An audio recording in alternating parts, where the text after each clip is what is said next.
The day has finally come.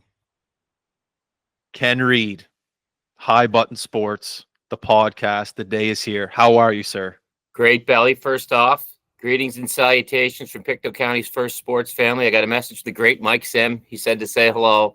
He's excited we're finally together. It's been a while, buddy. I know we've tried to do this in person before. It never quite pays off. But here we are, bud. From the world of technology, we're good to go. If you're working hard in sports, you have no time. That's the way it is. You guys are putting the hours in. I'm impressed. I mean, you guys are everywhere. Well, people love sports. Like, I'm putting the work in, but there's also other people that love sports too. And we just attach the High Button name to it and they get to work as well. So it works out for everyone. But I love it. Like, I'm not trying to kiss your butt here, but I love what you guys are doing because there's a need. When I was a kid, there were sports reporters for what they called ATV, CBC, Global. The Herald was everywhere. There was community papers everywhere. And people are like, oh, that doesn't exist anymore. It doesn't, but you guys do. So it's pretty cool to see play-by-play from the Hector Arena, right? Where anybody in the world can watch it. I appreciate that. Thank you. By the way, the next time you guys do a game from Hector Arena, can you do me a favor? Yeah. Can you refer to it as the house that T built? Because Teapot is my original hockey hero. He was the scoring star for the Pictou Junior C Mariners, who won 4 Junior C championships in a row from 1983 to 1986. T was number 8. He was a money player because whenever she was in overtime around the line, you'd send T out and he'd score. And look at that. Look at that beauty. There's the sweet one in the yellow fishing trousers with my cousin Tyler. They just held that tuna in. So look at that. That's T. That's amazing. Oh, man. You want to see a natural goal score? Teapot. He could just holler right in. What a nickname. Oh, word is he willed the tuna into the boat. So he's that powerful. I love that stuff. Unbelievable. The small connection out there in New Glasgow is awesome. Who is the gentleman that I should know? Jim from the Home Depot commercial. That's my wife's cousin. He was at my wedding. Oh, seriously? Yeah, that's my wife's cousin. I see him every year, all the time. So I'm watching the Home Hardware ad the other night, the one that's always on during the Jays game for everybody watching and listening. And I'm like, that Pictou County guy looks business. It looks like David Schneider, right? Stash, yeah. Yeah, and he gets the glasses on. I'm like, I bet you he's been in a few Donnybrooks outside of Sam's before. So that's Pictou County fight face. He's got her going for the Blue Jays. I can't get my wife to watch the Jays game, but she saw the commercial. Now she's just glued to the TV, even though it's a rerun every time she's watching just to see her cousin on the TV. Her cousin. That's my cousin. Yeah, my cousin. That's awesome. So she won't watch the Jays? She just I'm trying to get her into it, and she can't get the rules. She loves Vladdy, she loves Springer, she loves the big names, but just getting her to sit there through a whole game, I just can't get her to do it. Tell her you just got to cross as soon as you touch home plate. It's funny, we were just talking off air how not necessarily all the diehards are in the building anymore because they get shut out, but it's funny when the rest of the media comes out. I was watching a morning report the other day and said the Jays were up by 2 points until I'm like, were they up by 2 points? Were they really? But it's good to have everybody on board. Why not? Yeah, it's cool to see the whole country just on board and just kind of pushing in one direction just to get a team win. Like, you don't see that in any other sport. Just one team, a whole country. It's really cool. That's it. And I think that's become a great selling point for the Jays going forward because you are representing a whole country and you see the players saying that now. And not to sound like I'm pumping our own tires, but if you play for the New York Yankees and if you get a TV audience of 400,000, that's massive, right? On the Yes Network, the local broadcast in New York. If we got 400,000 for the Jays, we'd be going, what's wrong? That's a low number. So when you play here, you're exposed to way more people than you are on any regional broadcast in America. And I think that's kind of been lost on a lot of players, and it's a great selling point. And it goes for the Raptors as well. You always hear guys on the Raptors going, I don't want to go way up to Canada. It's like, dude, you're from Seattle. We're 200 miles south of you guys. You're from Minnesota. So it's a great selling point to represent an entire country when you play for the Blue Jays or the Raptors and truly the Blue Jays right now. How's your energy level at like 1 o'clock in the morning in the Sportsnet studio? Like, what's your key to staying so sharp and just staying there at the desk and making sure that you deliver the news to the whole country? Like, what's your key? Pure sports adrenaline. You got to love it. If you didn't love it, it would be horrible. I'm not saying I go home at 2 a.m. and I'm still wired, right? It's tough to go to sleep, and you have to pace yourself. Bill, you got to nap during the day, right? And you have to have an understanding wife and understanding kids. They know that when you're asleep from 3 to 6 o'clock, you're not lazy. You're kind of prepping. So that's key. Protect the asset. Don't drink too much coffee because you don't want to crash too late. But I think when you coming off a game 7, that wasn't tough to stay awake after that one. Yeah, the energy of the stadium was just, I've never been a part of something like that. It was special. I'm Special. jealous you were there. See, that's the key thing. Like, you were there. I had to watch it from a TV studio, and my phone was going nuts the other day. Can I get tickets? I'm like, I don't know. Try. I can't get them either. But to be in there, that was magic. That's a cool moment you got. Yeah, I'm very fortunate. There were some people that I was watching the game with, and they're like, we're happy, we're pumped, we're going to the World Series, but like they were satisfied with it. Not that that's the right attitude, but they were satisfied with getting that win. They were just like, that this is the best feeling I'll ever get. Well, that's it. That I see. As long as that's what the players don't say. As a fan, you can say that. As a player, you got more work to do. I do like, in a way, how baseball players celebrate the accomplishments. Now, the hockey in us says don't do that, but I do like how Vladdy got up there and said, "We're not done yet. 4 more to go."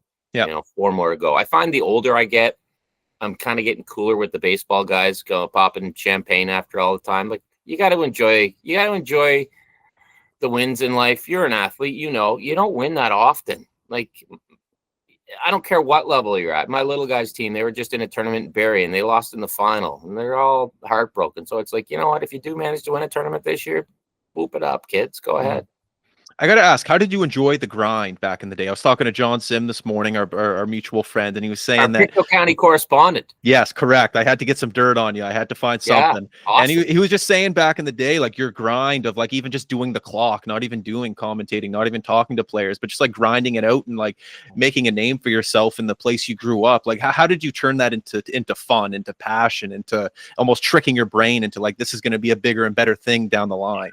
Well, the fun, the passion and the fun was always there. Even doing the clock? Well, yeah. The trick was, because I was at the rink, right? And I'm at the rink. That's the happy place, right?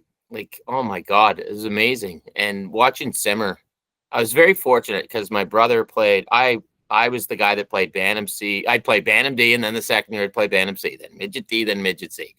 My brother played A in Pictou County, and I was fortunate because when my brother joined the Pee Wee A team, they had John Sim, Colin White, Russell Smith, Harlan Hayes, Derek Walser. So Peter gets in with this great group, and I lived vicariously through my little brother.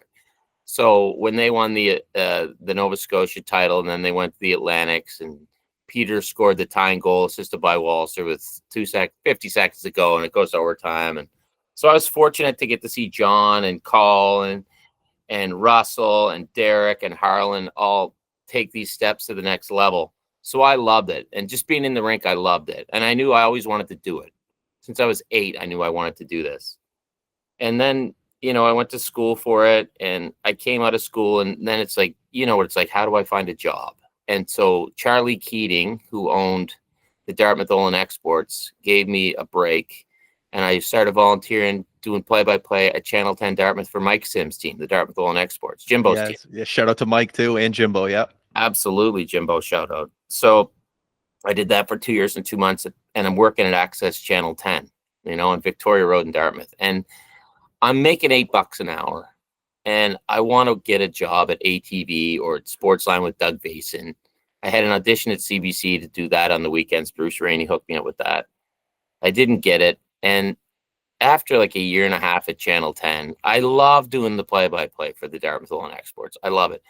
But I don't like doing community news stories around Dartmouth for $8 an hour. Like, that's not the dream. But at the same time, I know if I'm going to achieve the dream, I'm going to have to do some stuff I don't like along the way. But after a while, you start going, oh my, am I Channel 10 Ken for the rest of my life, And I ended up moving out west. Kurt Studley, he used to work at ASN. He and Doug Vason and a buddy of mine named Glenn McGinnis were working at A Channel in Calgary. And I got a job there as a writer. And then eventually I got a job there as a sports reporter. I was 26 and I was covering the Calgary Flames. And I was like, oh my God. I remember getting a media pass for the Flames and going the Saddle Dome and going, how did I get here from Victoria Road in the longest 4 or 5 year grind of my life? And I think what I had to tell myself when Johnny was telling me about working a clock and grinding it out was these were all necessary steps to get to where you wanted to get. Like, you had to climb the ladder, you had to take it a step at a time. And like, I look at some people in our business and they immediately get to Toronto, which is not unusual these days. It was unheard of in my day. And I'm like, good for them.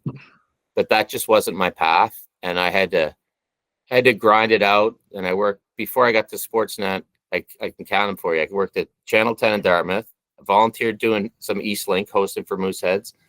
Then I went to Calgary at A Channel, where I was a morning writer, full-time news writer, videographer, then sports reporter, then Ottawa, then Edmonton, then here. So, but Belly, to be honest, it makes you, when you get to the first time you're doing the news on Sportsnet, you do it and like, wow, that was really good. And you're like, well, I've been doing this for 15 years, not to sound like a know-it-all, but I think that was the right way for me to go. And I don't know if Johnny told you, I'm also tremendously immature and an idiot. So it took me a while to grow up as well. So that was good for me as well. Don't grow up. Don't ever grow up. That's the trick. Stay young. Exactly. Grow old, don't grow up. Exactly. Yeah. So, and you're right too, because a lot of people in the media business get bitter, right? You see them when you go to these places. What's to be bitter about? Holy frick, this is a joke of a job. If I can, I'll go do this for as long as I can. That's a whole nother podcast. I'm just happy to be here. Exactly. Yeah. The next Ken Reid, most likely, not most likely, but there's a chance the next Ken Reid is going to be working for me. I already have these kids that want to be you. What's your advice for me to nurture them and guide them in the right direction? Because some of them, unfortunately, now, like I've had people that have worked for me and they're in Toronto right now, and it pisses me off. It's like, all right, you're great, but now you're going to Toronto to go to Ryerson and these other schools. But there's also the part of me, it's like, dude, good for you. Go. You're going to be great. Have fun. Do your thing. Like, what do you think my attitude should be towards those next use? Well, Brett Smith helped me a lot when I started. He was at Eastlink Cable, and he was awesome, and he was very encouraging. I would just say, tell them to be themselves. The best advice I give young broadcasters is like, do you ever hear of Audio Slave? And they're like, no. I'm like, no, that was a band from 20 years ago. And to be yourself is all that you can do. I don't try to hide my maritime accent anymore because it's me. For years I did. Just tell them to be themselves and to say yes to every opportunity. Okay. If somebody wants them to pull cable at a game, pull cable at a game. I remember pulling cable for the World Figure Skating Championships in Halifax one year. We were supposed to get $100. We never got paid, but I got an NBC Sports hat, so whatever. But for you, I think I love that you're just giving them a microphone to go in front of. And I always tell aspiring broadcasters or play-by-play guys, get in front of a microphone and do it. And you will get just as much out of doing play-by-play at the Hector Arena, the house that T built, for the Northern Subway Selects or the new senior team. Shout out Mike Fougier, president of the league. The new senior team, shout out assistant coach Joey McDonald, Tammy McDonald. You'll get just as much out of doing play-by-play there as you will going to a fancy school. So get behind a mic. Tell the kids to get behind a mic and work it. The more they speak on a mic, the more they work on camera, the more comfortable they'll get, the better they'll get. We only have like 7 microphones within the High Button Sports Company, and I swear they're gone all day. The rule is if you take one, just make sure it's back within 24 hours. But they're always looking for the mic. They love the square. They love the HB, but anyways. Yeah, well, you guys have a mic flag. It looks good in there. Yeah, this is the wardrobe room I'm in. Well, I'll give you here's a brief tour of it. There's a bunch of suits right down there, and my suits are behind the camera. So this is from the wardrobe room. I love it. I love the behind the scenes stuff. That's great. Look at that. Look at that. Look at that. Yeah, that's my wardrobe right there. That's all you right there. Yeah, and people often wonder, look at this. I got this for you from the Tim and Sid days. People wonder what happened to the golf trophy. Well, it lives here in the wardrobe room. There you go. Look at that. Wow. Look at that. Championship, the Pictou Golf and Country Club, 1990, Kenny Reid, a field of 4. I think, and probably the other 3 dropped out because of food poisoning from bad mackerel. So there you go, buddy. That's unreal. You got to keep the accomplishments close, just a good reminder. Yeah, and I got that club. The statute of limitations are up now. Watson McDonald, God rest his soul, just passed away in Pictou. I went into the old Pictou club after they shut her down and stole that for me. So way to go, Watson. I love that. Yeah. Are you having fish oil in the morning? Where your brain and your hockey IQ is off the charts. You're dropping, like, you've already probably dropped 5 names already. I don't know who they are, but I'm shaking my head. But your IQ for this hockey game is absolutely incredible. Has it always been like that, or is fish oil the trick? No, it's fish oil. It's just something I love, I guess. I know, but then it's incredible. It's weird too. I also have it for the original Degrassi Junior High series, which is really weird. Like, I can go on about Degrassi Junior High all day, and it's just, I think when I was a kid, I lived with my hockey cards, right? I wasn't a bunch of a ladies' man, despite these looks. So I lived on TV and hockey cards, and it's kind of funny, Belly, because as a kid, you're studying in school and they're telling you, you're going to need to know this. You're going to need to know this. And they're like, all this other stuff you need. It's nice, but you're not going to need it. And it's so funny because I make my other stuff off that's how I make my living, is this crazy stuff within my head. And I think I retain stuff that I enjoy. Like in grade 12, I had to drop biology because I had a 38 in it. And the reason I was bad at biology, I didn't care. I don't care. Like, I really wish I was rich. I really wish I was good at finances. So we have someone to take care of that, because I care, but I can't understand it. Math to me is useless beyond grade 8 unless you're a nerd. And thanks, nerds. What have they done with math, Belly? What have they done? They've invented the internet and ruined the planet. Thanks, guys. Way to go. So I think if somebody, and you're telling the young people that work for you, find something you love and run with it. So I got lucky in the fact that I found a special purpose for whatever is in my brain. And if I didn't, buddy, I don't know what the hell I'd be doing. Like, I'd be a lost soul, right? Yeah. Invest in yourself and invest in what you're good at. Don't really try to learn something new. It's like, if you're already good and you already have a passion, just lean in on that. That's what I always say. Absolutely. And yeah, don't try to be the master of all. And you can enjoy everything. But if you're good at something and you can make your living doing that, that's awesome. Like my cousin there, I showed you the picture of him with Teapot and the fish. My cousin he wasn't always a fisherman. He wanted to be a fisherman, and he finally got that license in that boat, and he loves the water. And I mean, they're hauling in tuna, they're hauling in lobster. That is just an awesome life. He's so happy. So do what makes you happy. I was a landscaper at 15, and I used to get in this truck with this guy every day at 6 a.m. to go cut lawns, and I was miserable, but this guy was so happy. Yeah. And I remember just looking at him go, I don't care what I do. I just want to be that happy every day. And all this guy does is get in a truck and go mow 10 lawns in the summer, and he's the happiest guy in the world. And I remember looking at him going, I got to have that smile somehow. I don't know how, but that's got to be me. And you just kind of, I I figured it out, but at the time you don't really know how, but you just know there's people out there that are happy doing whatever. Right. And that was kind of the first the wheels going. I got to find out what I like. But here's a question for you. And I don't mean to turn the podcast around, but how did you figure it out? And how did you get the guts to do it? Because the same with me, right? Like, to tell people you want to be a sports reporter is tough, because they're going to tell you can't do that. It's impossible. A little bit of, I'm 25 looking through my mom's couch for toonies to get a slice at Jesse's. It was just, I had no other option.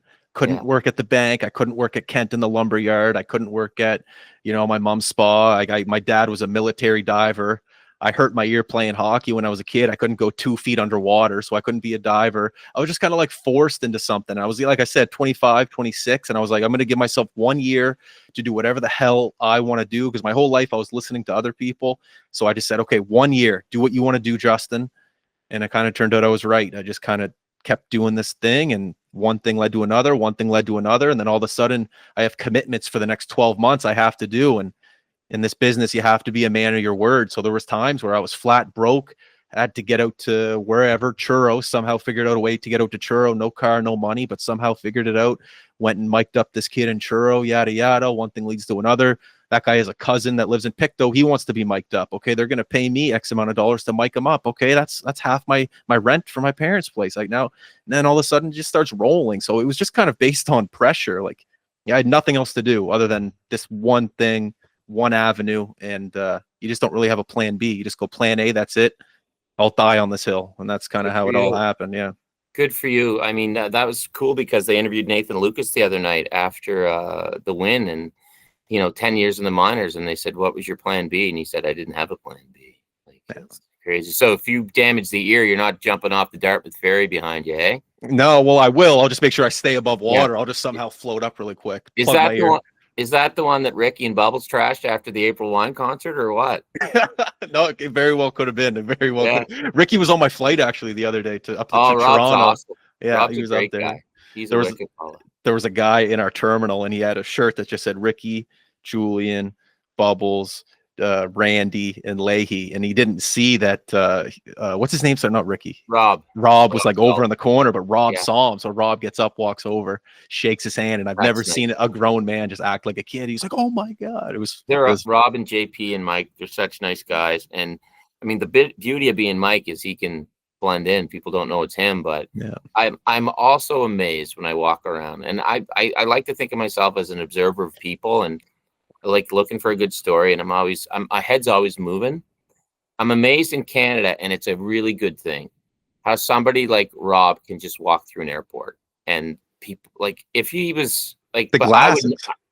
I would notice him, but so many people, and that's respect to them, just don't notice what's around them, even like somebody with his t-shirt on. That's kind of a good thing, I guess. Everyone's just like this. They don't. They're Exactly. Get off your telling phone. you. Telling you.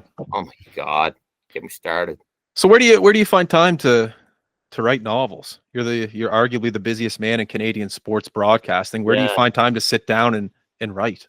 So I find time to sit down and write. It's funny. So I got this new book out called The Next One. It's about hockey scouts. So I just called up hockey scouts and said, tell me your story. I don't want to know about what makes this player tick and what makes that player tick. I want to know, what have you seen in your 50 years in ranks? And some of the stories are amazing.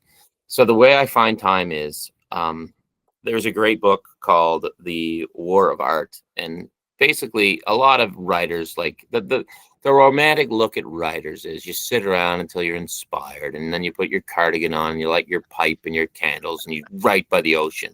When the reality is, when the alarm goes off, you get up and you go to work. So I work nights, which makes me fortunate enough to have my days free. Since I cannot afford a golf membership in Toronto, I have to do something. So I write books. This is my 8th hockey book. So I call scouts up.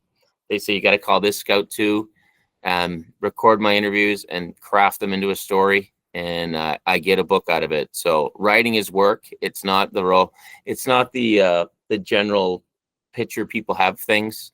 It's not as romantic or as inspiring as people think. There's a writer out there. He says, people ask me when I get inspired, and I say every day at 10 a.m. So I write from about 10 to 3, maybe 11 to 3, because, I got to go to the Beaches Rec Center from 10 to 11 to get my pump on. I like Youngest that. guy there, 51 years old. You go to the Beaches Rec Center, you feel good. Like, guys are curling like 20 pounds. I put like an 80 on the rack. I'm like a juiced up gym pig. It's awesome. And then I get home from 11 to 3 and I write. And then from 3 o'clock, the kids get home from school. I try to be a dad till 6:30 till I leave for work. And then I do it all over again. But the more you write, it's like kind of your kids being on the mics there, the better you get at it. So right now I have another book due at the end of December. So from September after Labor Day until December, it's a chapter a week, and you just do it. But again, it's fun. So I don't find it painstakingly hard. I don't get writer's block. It's fun. Now, if I had to do a book on computer science, I'd be in living hell. But I do books on hockey because I love hockey. So that's easy. So in order to call up scouts and get stories from them, you kind of have to be like in the relationships business. People aren't just going to give random stories to everyday people. You have to maintain relationships, and you have to keep in touch. And I guess what's the key to that, to building these relationships with all these hockey figures and scouts and getting juicy stories out of them? Yeah, trust is everything, and knowing guys is everything. And I find when people know who I am, they realize that I'm a pretty decent dude. And if someone tells me something that's off the record, it's off the record. I'm just writing books because I like to hear stories. So if you're sitting at a bar with somebody or having a Pepsi and they start telling you stories, that's what I want my books to be like. I want it'd be like me and you and Johnny and Mike and Andrew Sims sitting around, and they're telling me, and Johnny's telling me about how when he used to play in Laval, but then he ended up in Sarnia, and Mike's telling me about playing for the Lubbock Cotton Kings or playing for Brian Kilray, and Andrew's telling me about playing in Newfoundland with Terry Ryan. Well, I like to get those stories on the record and just assemble them into something. So for the scouts book, there's a few scouts I knew, so I called them, and then they'd give me their story, and then they'd say, you have to talk to this guy. Okay. And then when he'd give me that guy's number, maybe he'd drop him a note, or I'd call, and I said, well, I talked to this guy, and they knew if that guy trusted me, then I was cool to go. And for one of the stories, it's with this great scout called Paul Henry, and I've known Cam Russell for quite a few years now, and I love Cam, and I remember asking him all the time, how do you guys keep getting these studs out of Europe? And he said, Paul Henry, man. Paul Henry's the scout for Europe. So when I went to do this book, I said, Cam, you got to hook me up with Paul Henry. He goes, I'm going to give you Paul's number. but you don't call Paul. Please meet Paul. Like, Paul is the most interesting guy in the world. So cool. I take the number, I put it down. In the meantime, I'm going to a hockey alumni lunch in Toronto. I'm at Scotiabank Pond, and I walk in, and this guy comes up. He goes, I got to talk to you. You didn't do George Palawa justice in your last book. So I did a story on George Palawa in Hometown Hockey Heroes. George was drafted at a Bemidji High School in Minnesota, but he died 2 months later in a car accident. And this guy's going, George Palawa was like a man among men. He was like Paul Bunyan. I'd never seen anything like him. The guy that's saying this to me is Paul Henry, it turns out. This is Paul Henry coming up to me going, so we talk. I'm like, oh my God, you're Paul Henry. Yeah. I go, Cam says I have to talk to you. Oh yeah, let's do it. So after the lunch, I sat with Paul. He told me stories for 4 hours. And I'm just going, my mind is just blown. Like, I'm sitting with the Dos Equis man, right? This is the most interesting man in the world. So he's telling me how, and I knew that like he had psychology training. He used to be a psychologist in the prison system in Kingston. Yeah, prison system in Kingston. You know the story, 38 years old by the hip. Well, men broke loose in 73 from Millhaven Maximum Security.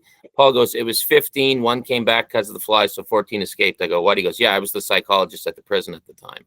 Like, all see, you're dead serious. Yes. Oh, and he'd play prison hockey with these guys. He gets out of being the psychologist at the prison. He works in a halfway house. Eventually, he knew the Draper boys, so he knew the hockey guys from around Toronto. Eventually, he gets a call from Herb Brooks, and he wants him to speak to one of his players on the New York Rangers just to kind of figure out what's going on between the ears. The Rangers, he does a great job. The Rangers hire him as a part-time psychologist and a part-time scout because they knew he knew the game as well. He goes on to this incredible career where he works for the Rangers. He's working for the St. Louis Blues. He's working for Florida. He's the guy that is in charge of putting together Canada's Olympic team for 1994, gets Paul Kariya, goes back to the NHL, ends up working for Phoenix when they're owned by Bobby. When Bobby Smith's the GM, Bobby comes to Halifax. We got to get Paul Henry here. Paul comes to Halifax, brings in Hisho, Meyer, Ehlers, all these great Euros that you guys have had. And he's the final chapter in my book because I call him the most interesting scout in the world. He is honestly the Dos Equis man. Wow. And Cam says, you have to ask him about his Jofa bag. He goes, we'll go on a European trip and I'll have my luggage and Paul on it through the airport. And Paul will have a hockey bag just full of his clothes for 3 weeks. And I say, Paul, what's with the Jofa bag on the European trips? He goes, it's a warrior bag. And like the guy, he opened my eyes up to so much about scouting because it's not just about the player. It's about who the player is, who his family is, what kind of a person you're getting. And Paul recommends top-notch people. And it was a joy to get to learn who he was. Yesterday, he was at my house picking up some books. And you learn that these guys aren't just guys in the corner of the rink. They all have stories. I mean, there's Jeff Toohey in here. He started as a trainer with the Peterborough Petes. He hitchhiked to one of his first scouting assignments. Now he's scouting in the NHL. There's Wayne Mundy, who was a ref in the WHA. Gordie Howe chewed him out one day. You're going to ruin this league, Mundy. He ends up winning a ring with the St. Louis Blues, and he gets a Memorial Cup ring with St. John when they win the Mem Cup. He's a senior advisor there.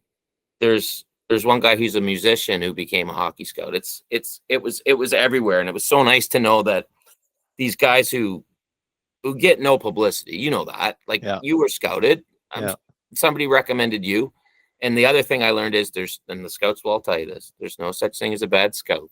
There's only bad coaches. So they all send the coaches great players, and the coaches ruin some of them. But all these guys who scout in the queue and who live in the rinks, doing AAA midget hockey or major midget, whatever they call it now in Nova Scotia, they do it because they love it. Yeah, it's kind of what we were talking about. You have to do something you love. So in order to travel in a dumpy car with no heat for 4 hours to see Aaron Asham play AA hockey in Manitoba, what a name drop. You gotta love it. Yeah. That was a scout called Ken Fox. He got in a car and drove 4 hours with no heat to see Aaron Asham play AA, and then took him to Red Deer, and the rest is history. Wow. Talking to some of those scouts, like up at the Mooseheads up there in the press box, and you actually get to pick their brain a little bit. It's very little to do with hockey. It's very more to do with It's unbelievable. Like it's body language, and like you said, it's parents. It's talking to the trainers and what they're like in the room. Are they hanging up their jersey? Are they putting their dirty jersey in the bin? Are they just throwing it? Or it's a lot. It's cool. One of the scouts in the book says back in the day, Les Binkley is his name. He was a goalie in the WHA and the NHL back in the day. He said he'd always talk to the Zamboni driver. Interesting. Who's the first guy on? Who's the first guy off? Who's late for practice? Who's never late for practice? And they're always watching the bench, eh? Always watching the bench. Is his buddy screwed up? Is he going over and giving him a pat in the back? Is he throwing his water bottle after a goal? All these things, because you and I and people with far less hockey acumen than yourself or myself can go to an Erie Otters game 12 years ago and that Connor McDavid guy's awesome. He's going to be wicked. But who can go to that game and go, you know what? That guy'd make a really good third liner. So that's what the art of scouting is all about. That's really cool. I'm excited to read the book. That's going to be great. Did it show up in the mail yet, or is Canada Post still doing us up? No, I got checks in the mail. I got your book in the mail. So I'm just sitting here waiting on good things to happen. So I'm sitting here waiting. Big delivery in one day for sure. Yeah, I can't wait. But no, that's great. I love the insight, and to have the insight of the scouting world. Obviously, yes, you do need to call actual scouts, but you have to have a hockey brain in order to actually, I shouldn't say that. You don't necessarily need to have a hockey brain in order to find that interesting, because I could say scouting is across all sports in somewhat similarity. It doesn't matter if you're a good or bad soccer player. You still need to be a good person in order to be the best soccer player in the world. Yeah, all the human elements need to be the exact same in order to be scouted to get to the next level. Especially when you're on that, if you're not the first line guy, you need other qualities. Like there's people that can get away with it. But then you look at like Sidney Crosby, he's the best dude in the world, and he's also the best hockey player in the world, right? He's just a quality human being. So if you can get both of those things together, you're going to have a winner. But to me, it was so fun to talk to guys and just where they come from, what their backgrounds are, how the game has changed. And the cool thing about these scouts, these old scouts I talked to, is how they've evolved with the game. Like the game is totally different now than it was in 1981. And like, one of the guys who's a scout, he just retired. He ended up as the head scout for the Edmonton Oilers. He was one of the first pro scouts ever in hockey with the Washington Capitals. And he used to train. He trained for his first NHL training camp. The only requirement was a 5-minute mile. They timed it. He ran behind his girlfriend's Honda Civic. Like the game's changed, right? The game's different now. So 100%. Here's a guy who trained behind a Honda Civic who ends up scouting the best players in the world. Yeah. I want to go back to that Sid comment really quick. I have a theory that like they have that camp in Calgary of the Olympic team, just so guys like Connor Bedard and all those young guys can see Sid. I think it has nothing to do with getting to know one another. I think it's also, I really think it's so those young guys, even girls, can just watch Sid and see that leadership. I really do. I truly believe that. I do not in any way, shape, or form want to establish an argument against that, because I think you're absolutely right. I mean, you can go back to 2002. I was at that camp at Father David Bauer in Calgary, and they had a tryout, but it's there to see Mario, to see how Mario does it, how Joe Sakic does it. You're right. That's exposure. Cool story from that camp. You'll like this. I'm walking in, and it was only media were allowed in there and team personnel. So first off, I'm in there, and I can't believe I'm in this rink with Wayne Gretzky's the GM and Mario's on the ice, but 50 guys were invited. So as I was walking into Father David Bauer, Jerome Iginla is carrying his gear in, and Iginla wasn't on the 50 invites. And I just said, "Hey, Iggy, what are you doing here?" He goes, "They just called me last night. Some guy dropped out." I'm like, "This is awesome." He goes, "Yeah, this is awesome." So he goes in, boom. He comes out of the gates that fall. That was his 50-goal season. He makes the Olympic team. So like you said, he's exposed to this, and maybe that's one of the guys who clicks. Yeah. I can be great too. And that was the year he got robbed of the Hart Trophy, and Jose Theodore won it. And to score 50 goals in 2002 when it was glorified rugby on ice, that's tough to make room back then. Absolutely, that's tough. Yeah, I like that. Being able to see those moments too. Wow. I remember sitting there and just watching them scrimmage and going, "This is maybe the best hockey I've ever seen in my life." And it's in August in a rink with no one in it. It was insane. It was just awesome. It was really cool. That's great. It's almost like the dream team for Team USA. It's like that one practice no one ever saw. I bet you saw one of the greatest practices of all time. I saw it, yeah, and I was taking it all in too, just as it's funny in this business, you can't be a fan, but there's moments you kind of got to be a fan and go, you know what, I'm gonna enjoy this moment. This is pretty cool. Like there's nobody keeping score, so I might as well sit back and enjoy it. It was pretty cool. Who was your Mario Lemieux in the broadcasting world? Awesome question. Like who I learned from and taught Just me, or like maybe just learn to be a professional, not even necessarily like a guy that taught you how to like find yourself or become a personality. Like who was the guy that taught you the professionalism? Sure. So the big three I looked up to as a kid were Danny Gallivan, Bob Cole, and Dick Irvin. But and I ended up working. I guess I could call myself a colleague of Bob Cole, and he knew my name, which was like, oh my God, Bob Cole knows my name. Bob was one of my heroes. Guys who taught me along the way: Kurt Studley, who used to do breakfast television at ASN; Doug Vason, who used to do Sportsline at Global. Learned a lot from Doug. He was super kind. Like I went and job shadowed Doug at Sportsline one night in Burnside when I was young and starting out. A guy named Tom Negevin, who was a news reporter in Calgary. I was a writer, and then I ended up being a sports anchor with Tom. He just knew how to present a story, had great on-air presence. So names that necessarily not everyone across the country would know. And Tom went on to be an anchor at WGN in Chicago. A buddy of mine named Tyler Harcott, who was our entertainment reporter in Calgary. Tyler went on to do all kinds of great things in the States and ended up as the host of Bachelor Canada. Just talented guys who had good camera presence, Okay. who could effectively tell a story. So those are four that come to mind right off the top of my head. But there's so many people along the way that you just pick up things from, and you're like, oh wow, that was a really good move, and that was a really good move, and I think it evolves into who you are. But the most important thing I think for any of your young broadcasters is just to believe in themselves and be who they are, because the hardest thing to do is fake who you are, and the easiest thing to do is be yourself. And if you fail as yourself, at least you fail as yourself, and if you succeed as yourself, that's validating too, but it's probably going to be a combination of both things. I love that. That's a great answer. What's the one thing I guess you could say that allowed you to keep pushing towards bigger and better things? You've reached so many stages. Like when you're in Calgary, a lot of people would go, hey, this is it. I'm good to go. Yeah. I get to see John Sim when he comes to town, say hello. Yeah. Like what was that one thing that allowed you to go, okay, Ken, don't get comfortable here. Keep pushing. I was totally content to spend the rest of my life in Calgary. Simmer'd come through with the Dallas Stars. We'd go for a couple drinks at Cowboys. It was a blast. Whitey'd come through with the New Jersey Devils. We'd go for a couple drinks at Cowboys. It was a blast. And I'd go interview them after the games, and it was super cool. Like, these are kids that play with my brother. I knew them all the way up. I remember Joey McDonald's first game. First NHL start in Edmonton, I was the morning reporter. It was so cool to see Joey. Like, I'm like, this is amazing.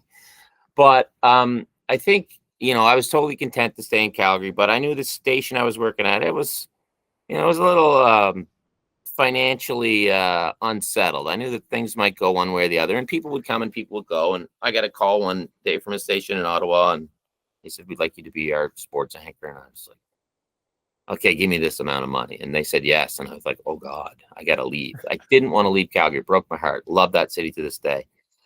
So then away I went to Ottawa, and I always had national aspirations. I always wanted, I'm like, when you're doing local news, the producer will go, we need 30 seconds. And I go, I want to work at a place where sports is the deal. Like, cut 30 seconds for another weather hit.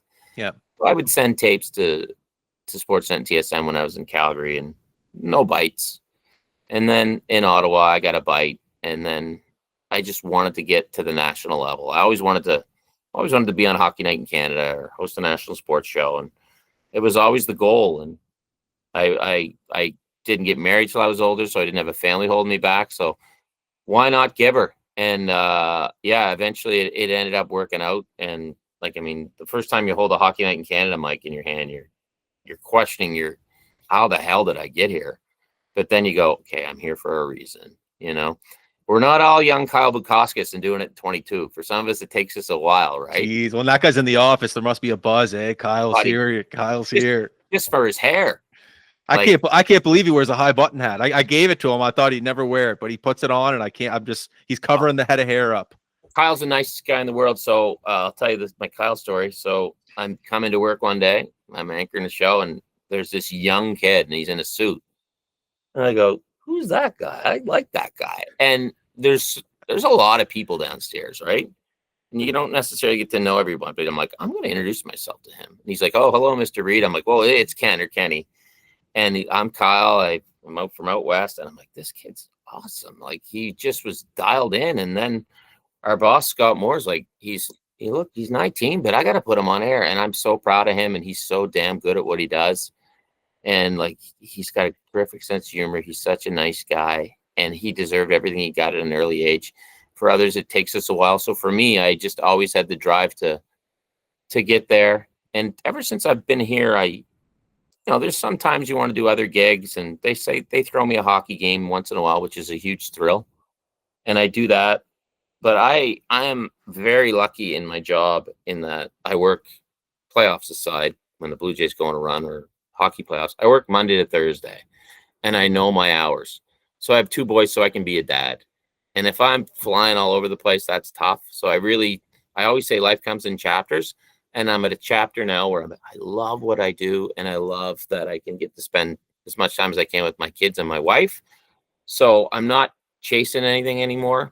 And when the chase ends, it takes a little bit of not like my wife really liked when I was motivated to chase something. Right. And I'm like, I'm cool. I really like what I'm doing. I'm going to smell the roses here. So that's kind of how I look at my job now. It's like I'm kind of where I wanted to always be, and I'm very fortunate. So I'm going to enjoy it. I don't really need to chase anything anymore. I love to hear that. When you're watching the guy on national television and you see that he's happy and he's content with what he's doing, it makes the viewers at home like just feel good about themselves for some reason. So I like to hear that. Yeah, and the way Ivanka and I do sports, I mean, it's just, I think it's pretty casual. We just react to the games. I'm not gonna stamp. Like I always say, if the guys tell me a number, oh, this is the 17th time that they've done this, I go, put it on a board, or so people can see it. Because to me, people don't remember numbers; they remember stories. So in my new book, the next one, I can't tell you how many first round picks this one scout got away with, or how many, but I can tell you one of them was involved in an awesome smash up on the ice in the International League between the Port Huron Flags and the Dayton Owls that ended up in Sports Illustrated in 1977 for its sheer violence. And he ended up becoming a great hockey scout. I can tell you that because it's a story I remember. So, yeah, I just like to present the game. People react. Ivanka and I react and have fun with it. I love that. Great. I have a question about card shows. What's the key to finding cards at a card show? In my head, I'm going, there's people out there that love to go to like vintage clothing stores and look for that right, like, Kiss t-shirt. Like, is it similar to like when you go to a card show? Do you have a strategy, or is it just luck of the draw? This is an amazing card. I'm going to buy it or trade it. Well, first off, rest in peace, Ace Frehley, guitarist for Kiss. That was a shocker. Shocked me. I love Kiss. Select what you like is what I always tell people. So what do you want? So are you looking for to make money, or are you just looking for something that you're a little romantic about? As a collector, I'm romantic. So I'll tell you what I was looking for. A Roger Bissett 1951-1952 Laval Dairy. Now, why was I looking for that? Because my grade 8 science teacher, Jim Nicholson, wrote a book on Pictou hockey called Pictou on the Ice. Through reading that book, I had discovered that a guy named Roger Bissett played for the Pictou Maripacks in the late 40s or early 50s, went on to play in the Quebec Senior League, and got a hockey card out of it. So I'm like, I want that hockey card.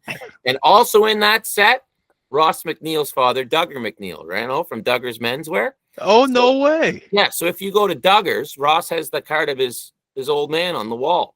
So it's from the same set. So I ended up finding that at a card show. So I go to a card show because to me, it's an escape. I like old stuff, right? I don't collect the new stuff. I love my buddy Brad Hartland. He's got a kind of the same. Yeah, shout out to Brad. Yep. Shout out to Brad Hartland, former Dartmouth Olin export, Beauport Harfang. St. Hyacinth laser. It's funny. One time I was at the card show and I found a St. Hyacinth laser puck, so I got Brad to sign it for me. That was pretty funny. We laughed our butts off at that. But I just go to look for what I want to collect. Okay. And within budget, if you want to blow your rent, it's a great way to do that too. But collect what you like, collect within your budget. I think a common question for people is kind of what you ask: what should I look for? What should I collect? And my answer would be what you want. Okay. Right, what you want. And I'll tell you a funny Brad story. So my brother hated Brad because Brad played against Johnny and Colin and Derek and my brother Peter, and they hated Brad because Brad was bigger. So then, and I get out of school and I start doing play-by-play for the Olin Exports. Brad's on the team. I'm like, and he's a really nice guy. He's always smiling. So we do the between period interviews and stuff for Channel 10. And we both go our separate ways. And it's like, I don't know, 10, 12 years later, I'm in Edmonton and there's a fight at the Shaw Conference Center. And Roger Hollett is fighting. It's MMA. And my buddy Scott Landry, shout out Scott Landry at Katie Athletics, Mr. Kinesiology, son of Charles and Chris, Elliott Street, Pictou. You're just insane, Ken. So I go up the hotel room, having a couple of drinks with Scott. He's like, yeah, I got some buddies from Halifax coming over. And in walks this guy. And I'm like, did I used to do your hockey games? He's like, Kenny. I'm like, Brad? I'm like, ah. And by that time, he's owned in Bubbles Mansion with Smith. And we're like, what the hell? And we've been buddies ever since. Like, we lost touch for 10 years, been buddies ever since. So Brad's card store is awesome. AMG cards, Bedford Mall. And he's kicking ass with PSA. And Brad, much like myself, collects stuff that he loves, collects stuff that he likes. I collect stuff that brings a smile to my face. Now, if you want to go at it, most people are kind of collectors / dealers in that they like to make money as they go. We all do. But I collect for the love of it. And I'll be honest with you, I also got a ton of hockey cards and baseball cards where the guy's first name is Dick, because I find that hilarious. I found a WHA card. Belly, this is not a word of a lie. The guy's name is Dick Paradise, and he played for the Minnesota Fighting Saints. Wow, what a name! What a name! You want to meet the parents of that guy? Exactly. And they're all they would tell you is we named him Richard. Like Fair they enough. didn't know what it was going to happen with. So what? You have like your own separate Dick binder? I basically have a Dick box. Yeah. Wicked. Yeah. Do you have this all like insured? Like, how do you have all your? Yeah, it comes out of the house insurance. You put the collection in, but some of the names from the 50s are hilarious. Like I got Dick Sizzler, Dick Thomas, Dick Pole, but Dick Paradise leads the way. So that's what I collect. I collect things that I like, things that make me laugh. All right, I like that. You know, everyone has their things. You know. Yeah. Some people like sound effects, right? Exactly, and of course I have my Wayne Gretzky rookie card as well. It's near and dear to my heart, and all my stuff from the 70s and 80s, and my Roger Bissett, and all kinds of stuff. Just things that make me happy. Were you? Did I hear you were a DJ? I like college radio. What was your DJ name? Oh, Riptide and the Riptide. You're listening to 91.9 FM WMEB, your campus connection for disco. Riptide, Jeff Jive, coming up the Bee Gees, Staying Alive. Give us a call at 581-233-BEEF. That's 581 beef, baby. Boom, just like that. Yeah. I found my special purpose. That's awesome. Do you have any Henry Green stories? Oh, Hank, yeah. Do you think he knows your birthday right now if you saw him? Nobody knows my brothers. Okay. See, I didn't play hockey, so Henry'd show up at high school hockey once in a while, but he was always, Peter Reid, Pictou County, number 22, April 19th, 1977. So he can still tell you Peter's birthday. I love that they named the Zamboni and Trenton the Hank. That's awesome. But yeah, I first heard of Henry Green when my buddies Chad Reid and Ted and Luke Naylor started playing band MA, and we heard all about this Henry Green guy. And I don't know how many times I've stood behind him and him singing "Oh Canada" and his stopwatch around his neck. So he was a fixture growing up in Pictou County, and every once in a while he'd come to Pictou, make the trip across the causeway for a junior A game. I think, and that was a big deal if you saw Henry in the Hector Arena. Yeah. But the beauty of back then was like, you got Henry doing he's up there, and then you got the game on the ice. There's no plexiglass around the boards except for the ends. Half the rinks are chicken wire at one end. Pucks and sticks flying everywhere. It was a blast, man. It was a blast. Like, I lived in the Hector Arena. I remember one night, one of the Naylor twins, like Ted and Luke, they were good players back in the day. They used to be big scorers for Antigonish in the Maritime League. One of them got cut off at the canteen. They wouldn't let him buy any more bubble gum because he kept stuffing the gum in his mouth. So that was a big. It's the first time everybody saw anybody get cut off. It wasn't for booze; it was for gum. Oh my God, are you serious? Gum? Yeah, that's amazing. They cut him off, and the Mariners played on Saturday nights, Junior C in Pictou. Game time 7:30. Teapot leading the way, and my parents' only rule was, like, my brother and I are like 10 and 8. The only rule was, don't go down to the far end of the rink because that's where it smells funny. So all the kids are down there smoking weed and drinking booze, and it was awesome. I love that rink. Secretly, I'll go there if if there's a game there on a Saturday night. It's a little out of the way for me, but I love getting in there and getting a poutine. I think it's arguably one of the best poutines in Nova Scotia. Secretly, Yeah. Some of the best food is in hockey rinks. Oh yeah. Well, if you want some history from the Hector Arena, when Ronnie Clark took over as manager and they had to clean it out. So they went in, they're cleaning every nook and cranny, and my buddy ended up with the Junior C banners from Teapot's team. They're in his house on Patterson Street in Pictou if you want to hunt him down. His hockey history. I mean, all kinds of, trinkets from over the years they found. And the boys sent me a bunch, which are just awesome. Pictou minor hockey patches and buttons that were just forgotten about. Like you asked me what I look for when I go to card shows. I look for treasures like that. Like if I saw Pictou minor hockey patch, I'd be all over that. Or even the Thorburn Golden Hawks, those bastards. Why those bastards? That's the enemy. Oh, Thorburn was tough, man. They had all these big farmers from East Pictou. You didn't know who they were. Like the East Pictou Blue Eagles, at least 70% of the team had nieces, nephews, or kids in facial hair. It was tough. Jesus. You ask Bubbles. Next time you see him. I will. You saw that East Pictou Blue Eagles jacket. You knew you were dealing with some toughness. Okay, I'll ask him. I didn't know there was a whole story behind that jacket. Oh, yeah. Like everybody, I got beat up by 4 guys in an East Pictou Blue Eagles jacket outside Sam's once in Stellarton. You didn't mess with those boys. Stop. Yeah. All right.